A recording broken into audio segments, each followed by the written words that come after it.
I am contractually obliged to start with the co-creator, executive producer, and he does star as Ian Grimm, the great Rob McElhenney.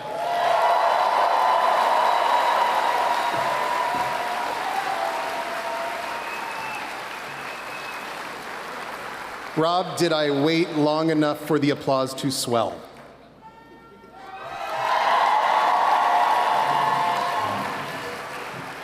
Next, the co-creator and executive producer starring as herself every day, Megan Ganz.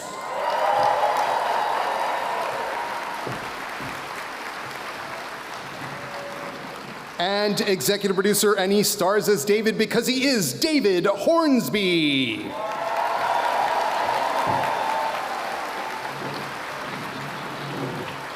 And now, by the way, I'm loving my pro wrestler announcer voice. And now, from the MQ cast, she plays the brilliant Mess Populi, Charlotte Nicdao.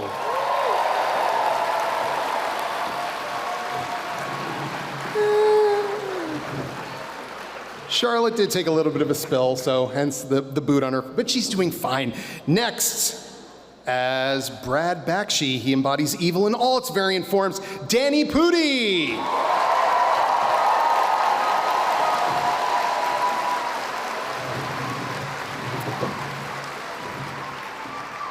And playing Dana, the tester to streamer decoder to, well, you will see what comes next, Imani Hakim.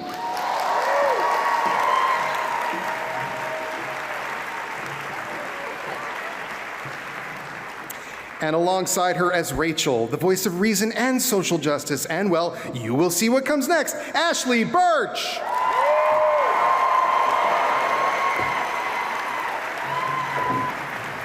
And last, but not least, as Joe, the scariest assistant in history, Jessie Ennis!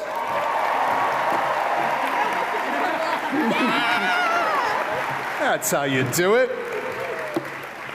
Welcome, guys. Let's get right into it.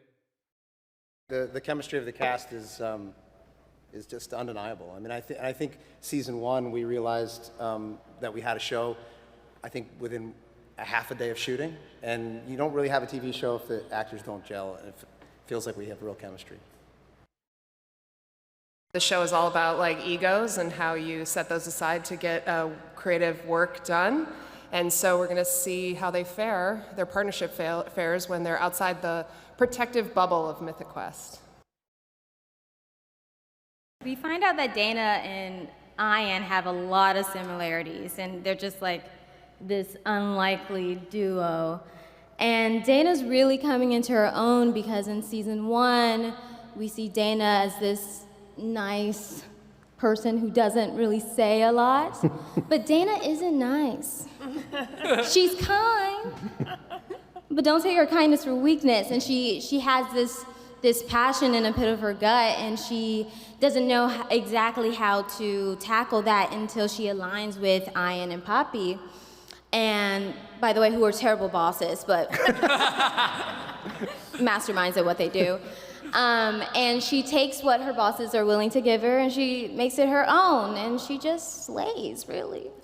She does, in fact, slay, repeatedly. I think what we discover about Rachel in this season is that she's kind of dumb, actually, and that she's sort of been adopting, like, certain types of language and certain types of morals because she thinks it's the right thing to do, and she's sort of realizing that she actually wants different things because she's a dum-dum also. It's very confusing, and so there's a bit of an existential crisis that she has going into the season of like, who am I, what am I willing to do, and what am I actually good at? Because it turns out I'm not smart enough to be a writer. Firstly, I think that one of the differences between our characters and who we are and our real relationship is one of the things that serves the relationship of the characters well. See, I'm starting the question in a way that's reflective of what my brain was doing as you asked it, which is that we have a lot of respect for each other, and we're really good friends, and so we're able to be horrible to each other on screen. But I think that also it lays a foundation for what Poppy and Ian's relationship really is, which is that they're best friends and they need each other and they care about each other deeply, and they just kind of don't know, like, they need couples counseling, you know? Yeah, big time. I don't think self-reflection, it would be a strong suit of either one of them. And then I think if they were able to figure out those problems, there would be no show. Because that's kind of what the show is about, is taking people who are very gifted and driven and ambitious and want something desperately. They want to make the greatest game that they possibly can, and they recognize that they need each other, and that they do love each other, but it's a constant push-pull because they have different wants and needs within the relationship and different working styles, and so much of the show is about collaboration and working together, and the pitfalls and struggles and the conflicts that come from that. And if you strip that away, then the show goes away. My journey is well, this season specifically, you'll see that Ian and Poppy have left, and thus left me in charge. And we get to see what it's like when Mythic Quest is left at the helm of David Brittlesby, which I'm on time and on budget, baby. That's if I had a tattoo, that's what my character would have. For Brad, going to prison was a win. So it was really fun to play that. And then, as you see seen in the trailer here, he finds his way back into Mythic Quest, this time in a new role as a janitor, just the janitor. And it's this fun journey where I believe, maybe it's time for me to reform. I'm a changed man. David may be a little suspicious of my behavior, what I'm up to. And I have access to different places in the building, too. When you're on the acting side of it, things just happen and you don't realize the level of skill and commitment and communication that needs to take place between the crew for things to run smoothly. And you can just ask for any ridiculous thing and it'll happen so quickly. And it's absolutely astonishing. So it just gave me such a huge appreciation for the amazing crew that the EPs have put together.